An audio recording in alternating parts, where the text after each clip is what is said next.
Hello, everyone. It's the interview queen, Alicia Atout here, and it is my absolute pleasure to welcome you all to my interview with Jordan from Newfound Glory. Hello. Hi, y'all. How you Hi. doing? I'm doing all right. How are you doing? It's actually an exciting day for you, so tell me a little bit about that. Yeah, so we've been home for a long time because of, quarantining and stuff. And so we decided to get together because tomorrow we're going to be doing a live stream concert. Um, and tomorrow's also Juneteenth, so during our concert, we're going to be raising money for colorofchange.org, which is a really good organization for racial injustice. And yeah, we're going to play a lot of songs, 40 songs. So we're That's rehearsing today and yesterday.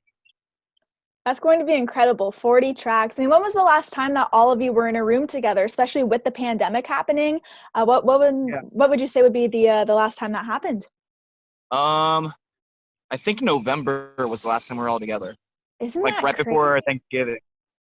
Yeah. Yeah, that's nuts. Well, I'm glad to see everyone is back together. The reason that you are together is because a brand new record is coming out tomorrow, Forever and Ever Times Infinity. So how absolutely psyched are you for this to finally come out? I'm very excited, and it sucks that it's like coming out during a weird like time in life right now. But we're doing our best, and I'm super stoked for people to hear it. We've released like 3 songs, I think already, 3 or 4, I can't remember, but people are like really pumped on the songs, and I think it's just, even though there's weird stuff going on, I think it's coming out at a really good time. It's just a way for people to kind of escape like all the BS that's going on, and that's what the record's kind of all about. So I think it's people are going to be pumped. No, definitely. I know what you mean by not great timing, but definitely good timing because there's so much boredom hitting people, especially now that we're months into this. So I think it's going to be refreshing to actually have some great new music out there just to take everyone's minds off of stuff. Yeah, for sure. And I'm stoked for people to hear it because it's kind of like it's a good mix of every type of record that you might like. That there's something for everybody on this record. If you liked Coming Home, there's some Coming Home style songs. There's some Sticks and Stones sounding songs. There's Catalyst type song. I mean, it's like all over, but in a good way. Not all over where it doesn't make sense and not Right. cohesive. It's cohesive, but it's like I feel like style wise, there's just songs for everybody, which is cool. No, that's fantastic. And I mean, one thing that I noticed about the record is it sees you going super heavy. So did you go into it wanting to create one of your heaviest offerings to date, or did that just happen super organically once you guys were back in the studio together? Every time we write, it's usually on tour because we're all, all live in different places. And it always comes organically. I think it's just sort of like whatever we're all feeling at the time.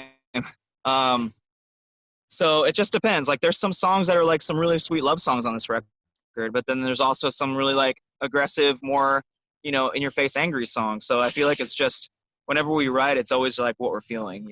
And that's how it's been for every record too. So And having released multiple albums over the span of more than 2 decades, because this is album number 10, do you still get those album release, jitters or the anxiety, or is it kind of just pure excitement at this point since you do have 10 of these under your belt now?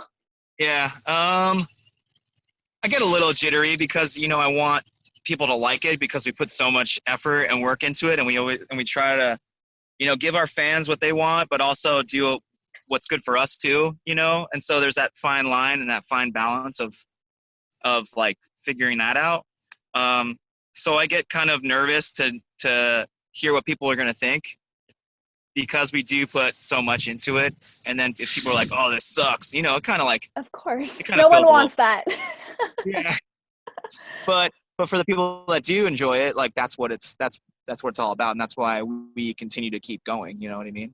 Of course. And one of the things that I always do before listening to an album in its entirety and before its release is just simply go through the track listing because it kind of always is intriguing to me to see what stands out and, oh, I wonder what that could be about.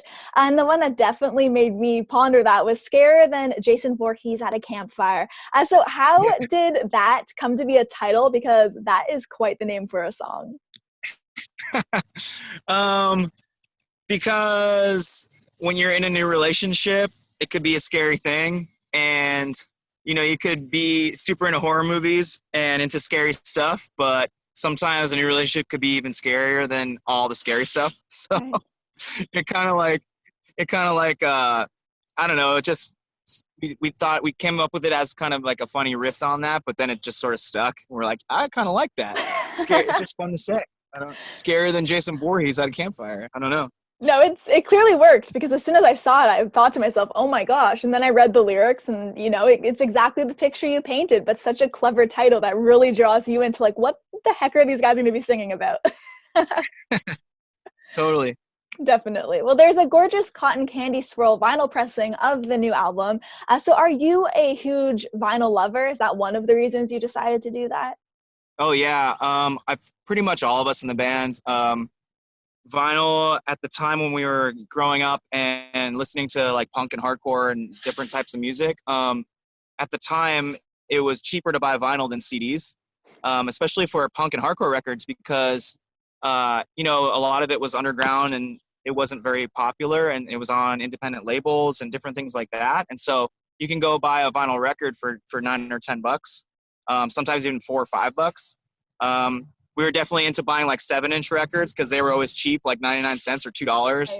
Um, and so you would always get something cool in a vinyl record, like a patch or a sticker or a poster. At least my experience, like buying bands that I loved. And so from then on, I just started collecting more and more. And as it came back around, whenever that was, now so many stores, Target and Urban Outfitters and all these places are carrying vinyl, which is really cool. But it kind of sucks for people that are just now getting into vinyl because vinyl is expensive now. Very. So, But hey, when it looks as beautiful as the stuff you're releasing, I mean, it's worth it to have those special things, especially if you collect vinyl. yeah, it's cool too, like when you're a collector, because you can, even though it's the same record and you're like, oh, I want that pink and purple one. Oh, wait, there's an orange one. Oh, there's a green one. So it's kind of cool to, like, if you're Gotta a have them collector, all. yeah, to have them all. Exactly. How large is the collection that you have at this point? I probably have about 2,000 records. Whoa. Oh my Yeah. gosh. I thought you were going to say like, 200, 2,000. That's amazing. Yeah, because I've just, I've collected over the years, and I've, I got into this kind of music, like indie, independent music and punk and everything, like at a younger age. So, I've always just been buying vinyl. It's just fun for me. Even though I like can't listen to it on tour. Yeah. That would make your suitcase heavy. Totally. I always have to end up shipping stuff back at the end of a tour, like a couple days before. But it's cool. Is that something that you try to do on tour? I know touring is super go, go, go a lot of the time, but there are the rare down days. So do you try to kind of like thrift around and find record stores when you're on the road then? Is that like a major thing for you? Yeah, it's super fun. And they're kind of far and few between now, there aren't that many anymore. So if there is a good one that people mention, like, oh, you should probably check this place out in, wherever we are, Indianapolis, like it's a really cool record store, whatever. So then we'll go and see what we can find. That's awesome. Well, one of the titles that the band have had kind of bestowed upon yourselves is the Godfathers of Pop Punk. So I was curious, which other 3 bands would you put into that Mount Rushmore of pop punk? Obviously, we're going to include you guys up there as one of the 4 groups.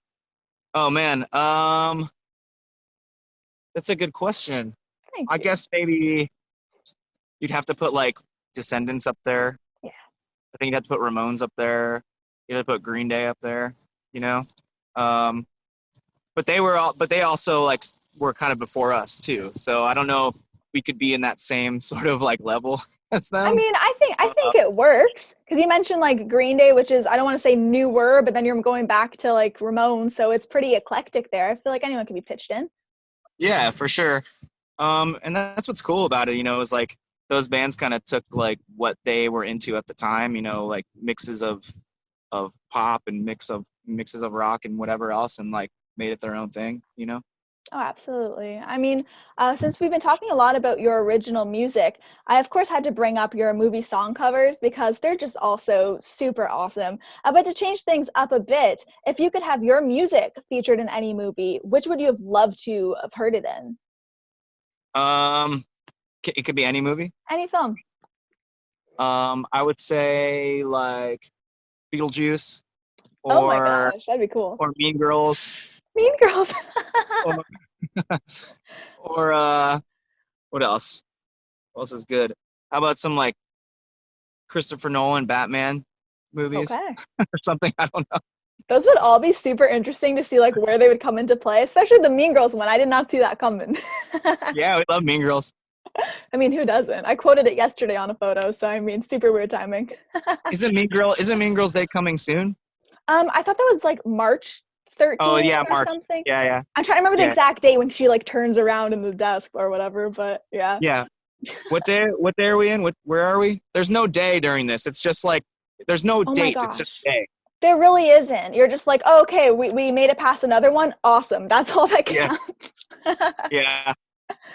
Well, I really do want to say thank you so much for taking the time today. I know that you guys are very busy getting ready for the show tomorrow and the release, so just thank you a ton. Yeah, thank you for having me. And I'll hopefully talk to you soon. Absolutely. I hope so. Everyone, this has been Newfound Glory. I'm the interview queen, Alicia Atout. Be sure to check out aliciaatout.com for all exclusive interviews and features, and we will see you all next time. Bye, everybody.